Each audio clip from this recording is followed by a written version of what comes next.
sharing today about like the mystical side of releasing trauma. So I experienced some, for me, which were open miracles. There would be no way to do justice to explain. It's beyond words. But I wrote some things down. I could barely write at that point in my life, and yet I managed to write it down. And each one has to experience it. I can't express to you what felt like magical and divine for me to mean anything more than expression. So I saw life to death. I saw timeless wonder, and the stars' shapes talked to me. I saw trails of Hebrew letters and nameless, shapeless, traceless, definitiveless beingness, kind of. Forgiveness of all destruction and gratitude for all creation. Seeing revealed godliness and holiness in others. Releasing contracts with karmic attachments. Memories of shells. Reading energy through the container. I didn't need to read the words. I could absorb.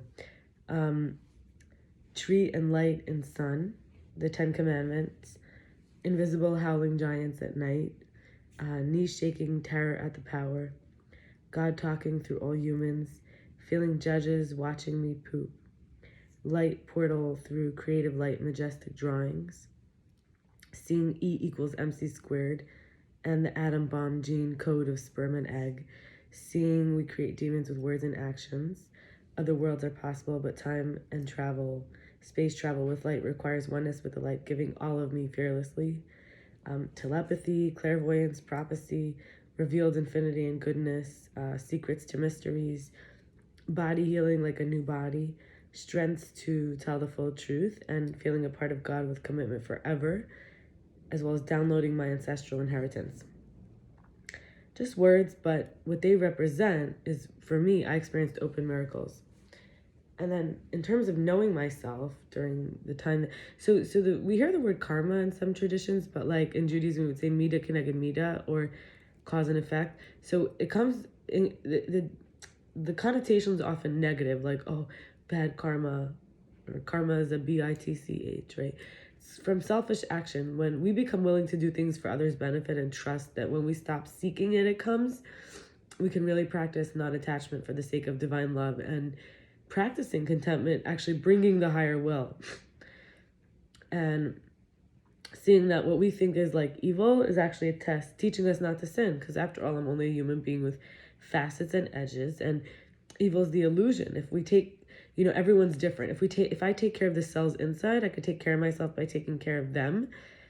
I can see help to those on the outside. In other words, if I really connect that everyone I see is like represented by a cell inside of me, then I can invest in myself, let the past go. Otherwise, we start to end up doing like a split, like between the past and the future. Sharing the glory, let someone be greater than my father. Strength, patience, love, and light, holiness. It's a subconscious father. I don't mean my actual father. Someone we could really look up to, like the greatest. People will call me peasant if I hang out with peasants. Being alone with others, not pleasing my father, which felt for me like performing for a possible striker, persecutor, hater. People show me right away, we don't need to wait. The liars and the thieves in wolves in sheep's clothing, like parasites, not symbiotic, like a black hole, leaky drain.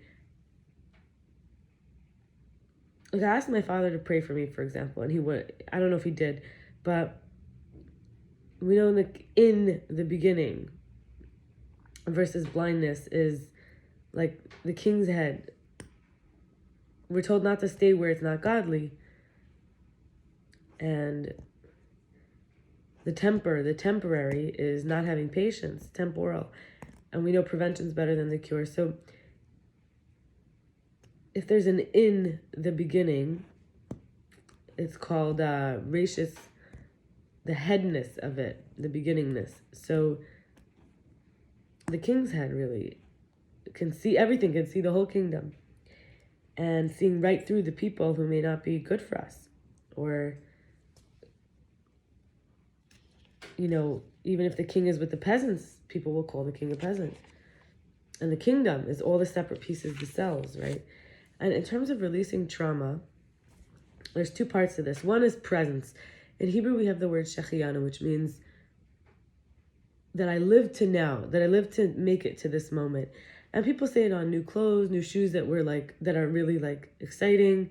Depends on the person. It could be when you haven't seen someone you care about for over a month. And so I realized I found a letter from a hopeless, despairing, lonely letter from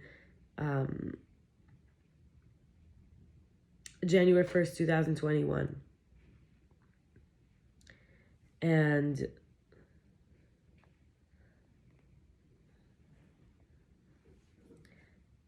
so I guess this was shortly after that.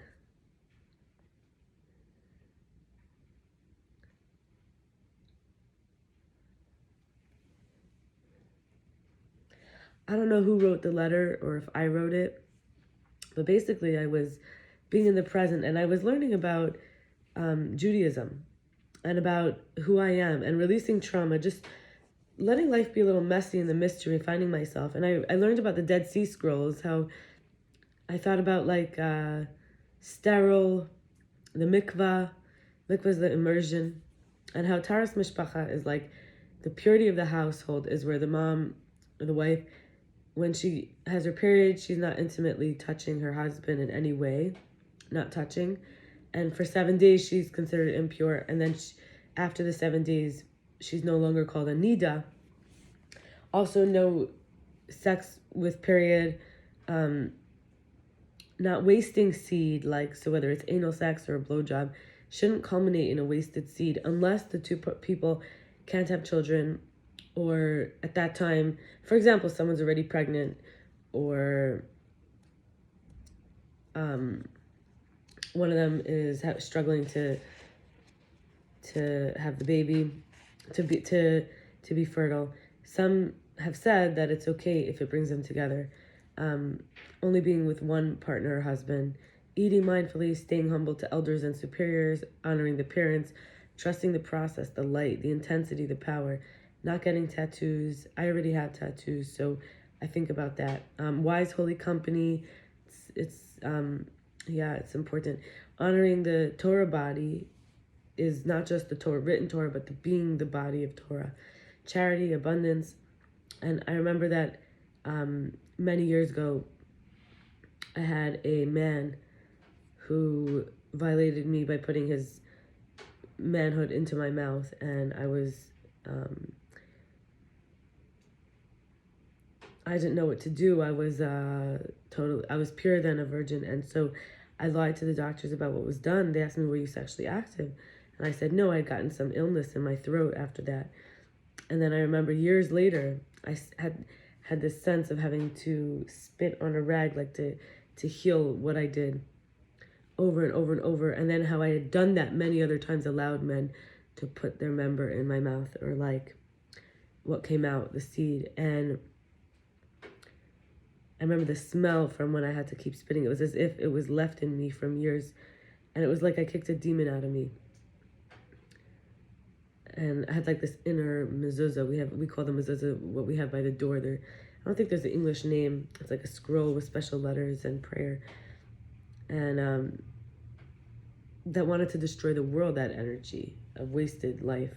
I remember I saw there was an altar and a painted nature, and also learning about Binyamin, the first man I was with, was the first man that spilled the life seed, wasted. That was the first time we were together. I did something for him in that way. And I remember the story in the Torah, Yaakov and Esav. Esav was the brother. Yaakov had 12 children and a daughter. And it says that Naphtali, the son, ran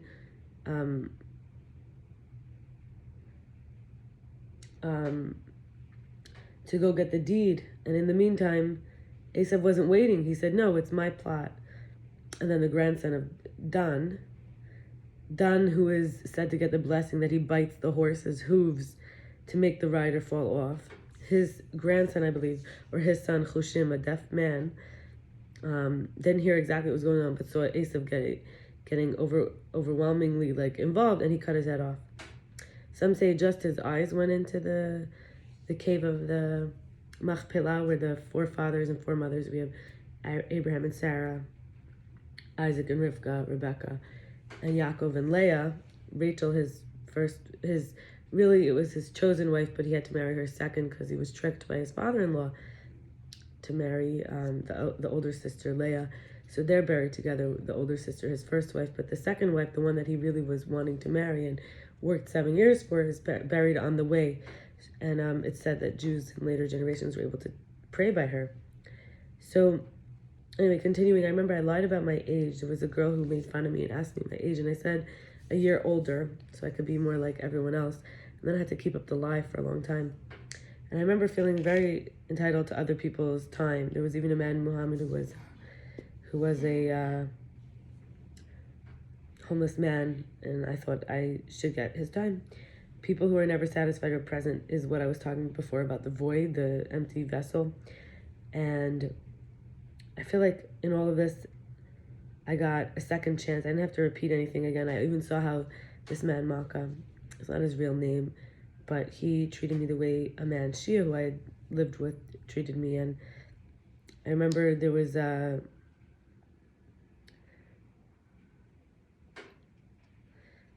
time where I would draw these like interpretive images, and one was with this octopus lady with love and with a halo and all different ones. And I had this mentor, my spiritual mentor, like a mother. I felt like she made a deal with the devil and she won. And there was this code I saw, 2244020. And I saw it twice actually, and I wondered what it meant. And then I remember there was a card that this roommate I mentioned, she had gave me.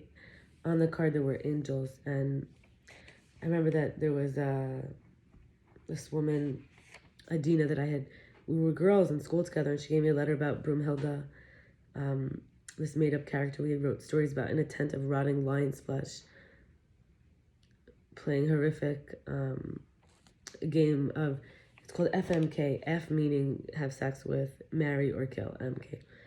I remember seeing the yin yang with 11 and 15, and there was this man, Adam, in a crossword, I'm clearly a prophetess, that he wrote to me. Like, there was a lot of little signs. Being unable to drink when I was going through my punishment, I couldn't actually drink anything. And I remember downloading the story of the Purim, the Megillah with Queen Esther, and learning about the story of Amalek, reminding me of this man named Omar, this man named Owen. Like, the men that I was around, I felt like I was dealing with the Amalek character, and owls representing knowledge and wisdom, and that I was like Florence Nightingale and fungus fighter healer, like these characters I made up with that woman Adina. And I remember my eyes turned yellow in the sun, and I was thanked for being there in the beginning. And I saw the snake with 12 parts. I saw Satan in me and God, and faced the devil inside. I begged for a second chance, repented, and asked to share love because I didn't know better. I was told that I would die at 40. And I don't know. I mean, when we hear these things, it can always change. 32 now. I could handle so much pressure and tension, being adaptive, resourceful, staying true and protected life. And I was only able to hear the truth now. I was misguided, but I accepted a higher power. And I was willing to give my life over to the master. And in terms of releasing trauma, I was thinking about how I serve God by being satisfied, content, appreciative, and grateful, and giving benefit of the doubt, spending time together, telling the truth, turning over my will over and over, trusting the unknown and feeling the fear, not shaming, blaming, guilting, but loves me as I am. By making a keli, or a vessel for God, and othering myself in order to love it, I became whole and can grow a pure heart. People take double or more what I offer, and I'm an image of the divine. It should never be desecrated. Stepping on, like not literally, but stepping on people to have limits instead of facing the fear is cowardly versus brave, which is human dignity, flourishing. I'm here to love the lost and afraid, these parasites, these voids people I mentioned. I'm being like the devil's advocate, a deal with the devil born in sin. It's inside.